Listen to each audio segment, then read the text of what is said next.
the Locals Only podcast with Gavin Glass, bringing you the best new Irish talent every week from Radio Nova and nova.ie. I have this gentleman in front of me, Mr. Robbie Malone, bass player, educator, record producer, session player. Robbie, how are you? Gavin, how are you? It's great to have you on the show. It's lovely to be here. We've been trying to get this going for a good while now. Yeah. But we're here primarily to talk about the Lear.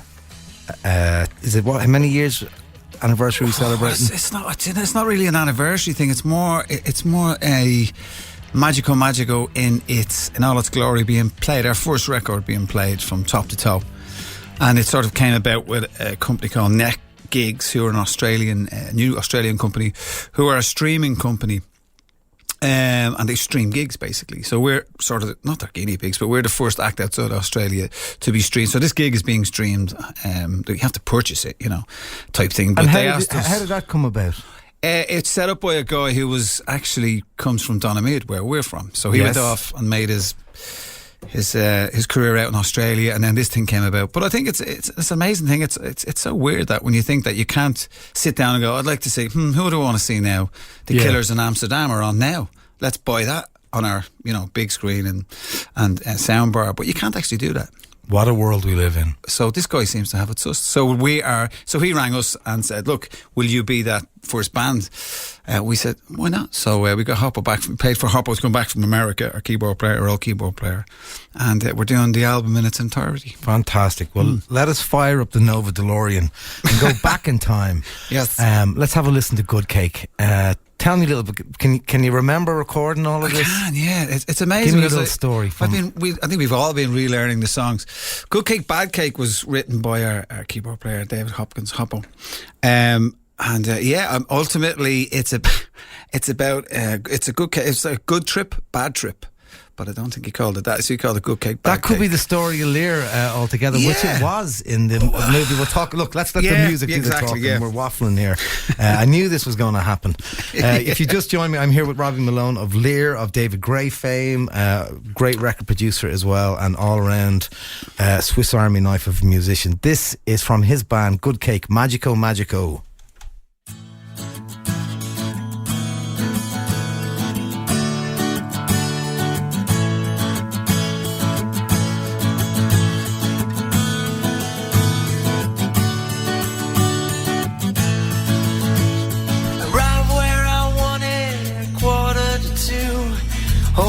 To find something better to do, I took in the sunshine, lay on the grass, watching the time going gracefully past.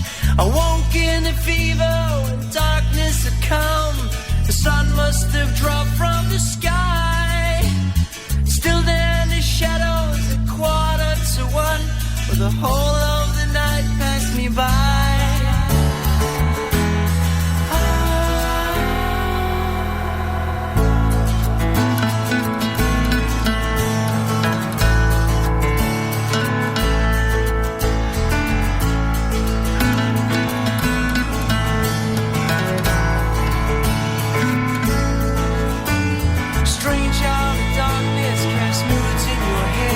I was thinking of how it would be to be dead, and what it would be like if you weren't around. Things would be easy that way. But hope cannot shine the blackest of days, and none are too lost to be saved. And the life that you thought turned its back on you seems to bring back all the love that you gave.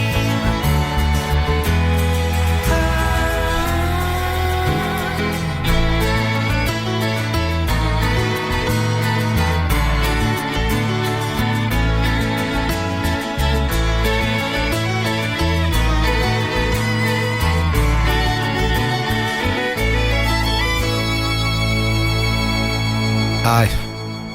Yes. Where are we going now? Hello. My headphone. Hello. 1, 2.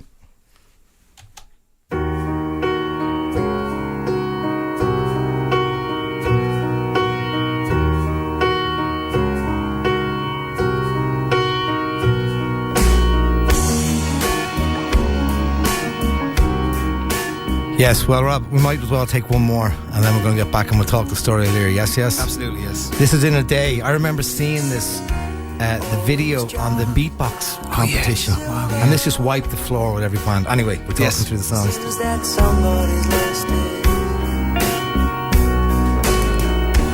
Take a look inside, you'll find quite a whole lot to be proud of.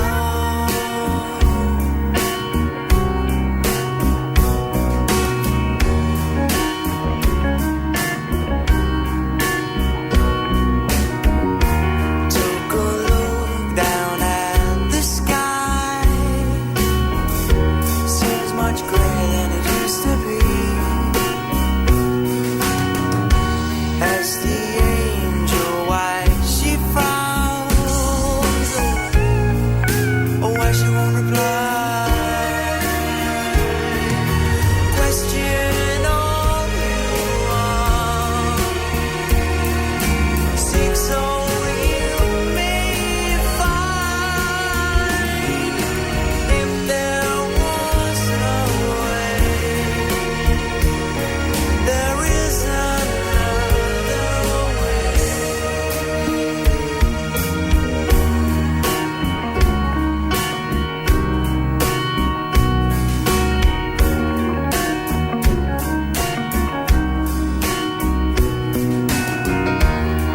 Undertook the silver broom while sleeping.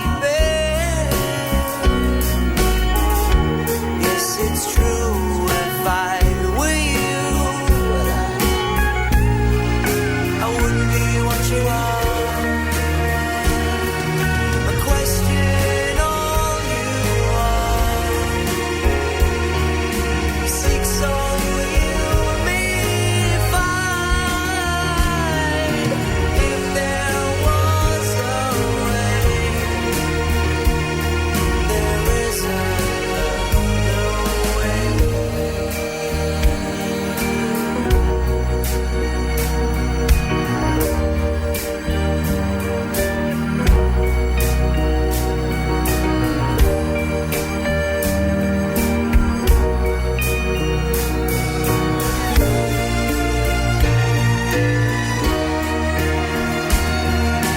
Question all you are. Seek so you may find. If there was a way, there is another way.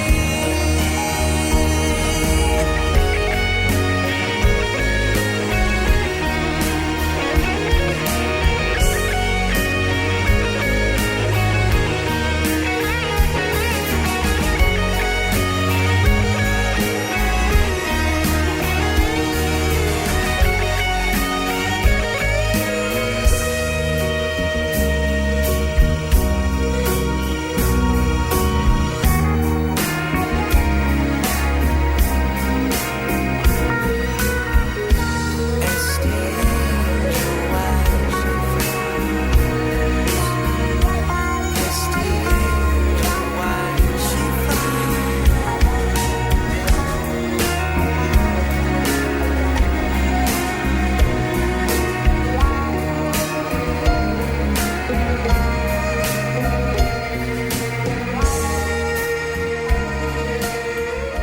Lear, In a Day, and I am joined by bassist and producer and all-round good dude Robbie Malone of Lear. What a story, though. I watched the Good Cake, Bad Cake movie about. It's up on. Is it Vivo? Vivo. Vivo. Yeah. I would. If you're at a loose end, don't watch Netflix tonight. Watch this story. It's an incredible documentary of the trials and tribulations of one of Dublin's finest bands. Tell me the story of Lear. You met when you were kids. Yeah, we were in school together. We all went to school together in Donamead, and it was just one of those things. We would be in a band, and we were just sort of mates. Well, there was Ro, Hoppo, and Craig Hutchinson, Hutchie. They were at the three nucleus pals that were mucking around playing some music. When I say music, I mean Hoppo had a clarinet. That was it, and they used to sing songs and make songs about just comedy songs. And then one thing led to another, and then the clarinet became a clarinet box, but then Hutchie used his knife and fork and he became the drummer on the clarinet box, and then Ro had a guitar, and then it just sort of one thing like that, and then I was sort of roped in, and then we just started playing music and after school, and then then one Christmas came. We used to rehearse every Wednesday after school and call it gigs. We have a gig. Yeah, we have a gig after school. Like my parents would go, yeah, where's that? Rose Gaff. It's the gig. Yeah. No, they're rehearsals. Yeah, no, gigs. So, and then eventually that did lead to gigs in whatever, like in shopping centres and in town. And we got gear at Christmas, and the one thing led to the other, and that was it really, The movie that we were talking about opens up with the lads, like, what he is, 13, 14, 15, in the back, in someone's back garden with the cement blocks and making a video and obviously borrowing someone's dad's old VHS, and I love the innocence and the beauty of. I mean, that's why we started music, was that excitement. We were in our uniforms, school uniforms. Didn't know it was just this thing. It was like, it wasn't a video, whatever it was. It was just anything to just be involved in any way with music. But it didn't take long for Lear to be like established as like a musician's band. Do you know what I mean? I remember going to seniors when I was 16, like having to sneak out to go and see us, and there really was a buzz about the band. You went to the States then, and like things kind of went a little pear-shaped. Is that right, from what I can gather from the movie when you hit the States? It did. I mean, it's not like today where, there is everything and there's Snarky Puppy and it's the best of the best. We didn't know what we were doing really. We were just enjoying playing music, and our music was very riff-based. Yeah. So a lot of our songs had a riff from everybody's. So it was a lot of high energy, and I think that's what came across in the gigs and that. So not that we didn't take ourselves seriously, we did. But it was just a very different thing. We weren't very a one-dimensional band per se. So that excited a lot of people in America. So we went over to do a couple of seminars. So we got like an arts grant from the Arts Council here in Ireland, and did a couple of like an NMS and that type of thing. So we did seminars, and we were very different. We were very young, very energetic, vibrant. And just the Americans seemed to like us, and then we signed eventually to a small label over there. Spent a lot of time over there, going around in the back of a van, sort of every night. We done money living off pizza. It was very difficult, but still, it was the dream that we always wanted. So there was no record company support. There was no this. We were just out in the middle of America, just driving around and basically doing supports to whoever we could. And it just was hard, and it's just very taxing, and we kept at it. And it really, I always talk to bands about, having done those tours myself, the mental health really takes a whack, like it's an unnatural thing to take anyone out of their home and lump them in this van on, working together towards this, musical dream. Yeah. And it can really, how personalities can just... It's like being on, I always refer to it as Das Boot, that German submarine thing. It is, sometimes you just can't get off, you're away from home. I mean,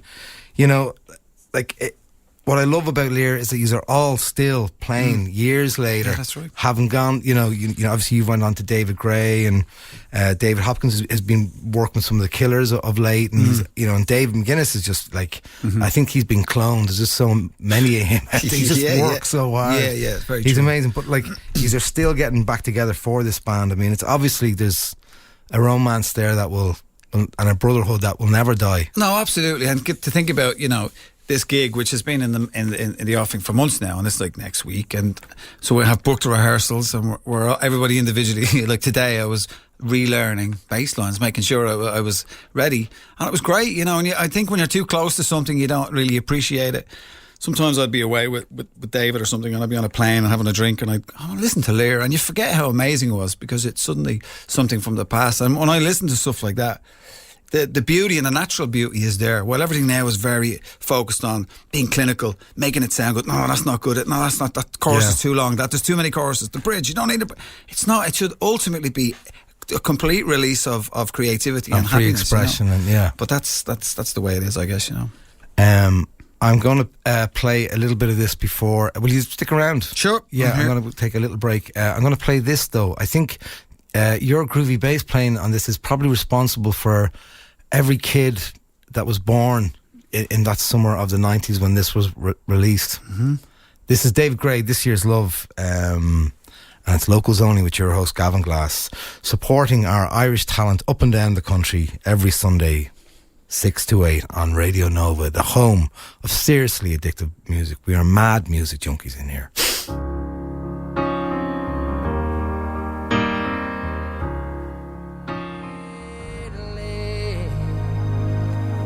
What a song. We were just slow dancing here in the Nova studio. Smooch.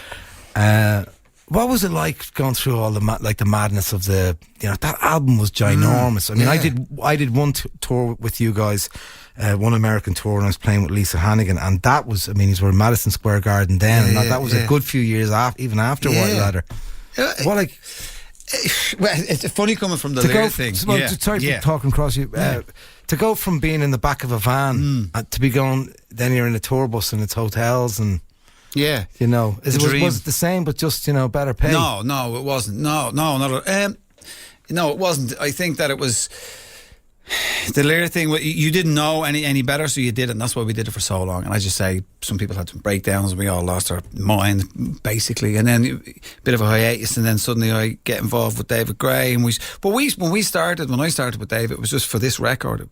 So we were still playing toilets in the UK and going to America, and still playing small CBGBs maybe or smaller clubs.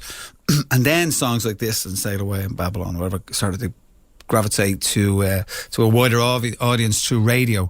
Then the venues got bigger, but as it grew, we were growing with it. So it was the first time any of us, even Dave, he'd been on different labels, we were experiencing this success together. The ride. So as when I mean success, I mean just you're going from a small TV show to a bigger one, from a smaller venue to a bigger, nicer hotel, nicer venues, nicer this. Everything is, and then you come back and it's a success here, and then you're doing Glastonbury, and suddenly just 80,000 or whatever, and it was just amazing. It was like a bit like the roller coaster I was sort of saying off air, that you just keep climbing, it's like, and then you get to that top, and then when it fires and releases, you just don't know what's happening, and you're in Australia one week, and then 3 weeks later you're in America, and then everyone thinks this is great, but you're nearly cursed there, but you're absolutely out, and you have to get yourself up every night to perform again, and then it's more travel, but look, I'm not knocking any of it. It's a huge rock and roll lifestyle, mate. Isn't it was mate? Up the fan. So it was listen, brilliant, absolutely great times. I got to take some short messages, but we'll be back. We're going to have some more Lear tunes, and I want to talk a little bit about some of the amazing musicians that came there. There's Colin Querney, Roe Byrne, all these dudes. I want to talk about that, and I want to talk a little bit of the stuff that you're producing. Cool. Of late. Okay, don't you dare twist that dial. I'm joined by Robbie Malone of Lear. What date is the gig? Because you have to say these things a lot of the time on the radio. Clear. It's it's Friday coming, which is the 8th of 8th of February. So Friday, Whelan's, Lear, 8th of February. And I was told to be careful with this, but we have sold a lot of tickets, so there's not that many left. Okay, so I have to be mindful of saying that. Okay, so people just get off your butts and get some tickets. Yeah, you can get it on Lear's Facebook page or whatever. Okay, right. I am here with Robbie Malone of Lear, and we are holding hands down memory lane as we were going through Magico. They are playing Whelan's on Friday the 8th, next Friday. They're down on Whelan's playing that album start to finish. Some of the best gunslinging musicians in the business. Tell me a little bit, obviously Dave McGuinness. Most listeners out there have seen Dave McGuinness and some guys singing. He is like an encyclopedia of music. He just is. I don't know how he does it. Tell me a little bit about the other members of Lear. Roe Byrne is still out in the Donamead way, and he's still playing. He has his own band called Earthquake Care, great band. And then Roe also does his own solo gigs around, again, a bit like Dave, just playing in different bars and pubs and playing his own songs, covers or whatever, but still writing all the time, so I think, there's always been talk about us getting back to do other songs, but if we were to record again, they'd be Rose or Dave songs, definitely, because they're just songwriters and great songwriters at that. What's it going to take to get the band back in the room and I don't know. I don't know. Do you know what? I just have a good feeling about next week. We'll just do next week and then we'll take it from there. But yeah, we all have our own individual careers. We're all getting old now. So, I don't think it's a thing of getting Lear back. I think it's going to be more of the special occasion in next week's gig. But you never know. You know, a recording or something might come out of it maybe. You know? So as opposed to getting together for barbecues on Sundays, you just get together and do a gig. That's an annual or something. I think that'd be the easiest thing to do. Alrighty. Well, listen, you've been also, I want to talk a little bit about your production chops, because it's been a good few bands have come through the locals only doors that you have been involved with as a producer. Tell me a little bit about that. You and Stuart Gray are working close together down in Jellistown Stuart Studios. Gray out in Jellistown is a great setup studio there, and I've sort of been approached by different people like yourself. You know, we've been in the business for a long while, and young artists come and they say, oh, you know, do you think you could help me here or help with this song structure? And then you sort of help them out in one rehearsal, and before you know it, you're involved in that production end of things. And you're changing that from a major to a minor, but as we were talking about, and structure and stuff. And I think that I work at home on Logic on the computer. I have my own little setup. But when I need to record drums or go bigger, I go to a studio, and that's out in Jellistown with Stu.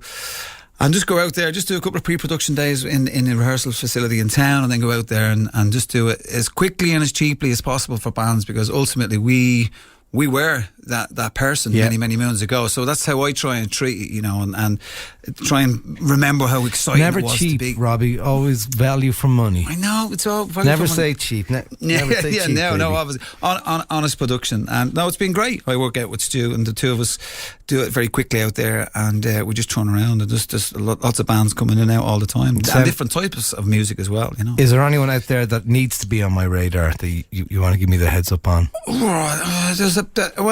Interestingly, the band that are supporting Lear, NAD, I have to remember what they're called. No Audio Dialogue. Yes, I played So I produced their last record, and that was great. I mean, they're a cross between the Pixies and Dave Grohl, and it's real power pop, really, really great. That was great fun to do. And I just finished something with a girl called Olivia Corliss, who's now going under the name of Art Girl. So we've literally finished 4 tracks. So that's going to be released in about 3 weeks, and that's very different. Cool. I mean, it's incredible. It is very. You're hearing it now. When I give it to you in a couple of weeks, you're going to go, wow, that is bonkers. But it's brilliantly bonkers. Great. It's really, really sweet. She's a beautiful girl, great voice. And so I'm enjoying that aspect of the music business too, you know. Yeah. Well, I will see you at some stage on Friday. The gig is, go down and see Lear. I'm going to play one more tune from this brilliant band. Robbie Malone. Gavin Glass. All round good guy. And yourself. Always love your company. You too. This is Wickerman. I'll see you Friday, baby. Slán. Thanks for being our guest here on Radio Nova, the home of seriously addictive music. That's it for this week's Locals Only podcast. Join us next week for more, and of course, catch the show Sunday evenings from 6 on Radio Nova. The Locals Only podcast with Gavin Glass. Seriously addictive podcasting from nova.ie and Radio Nova. Radio Nova.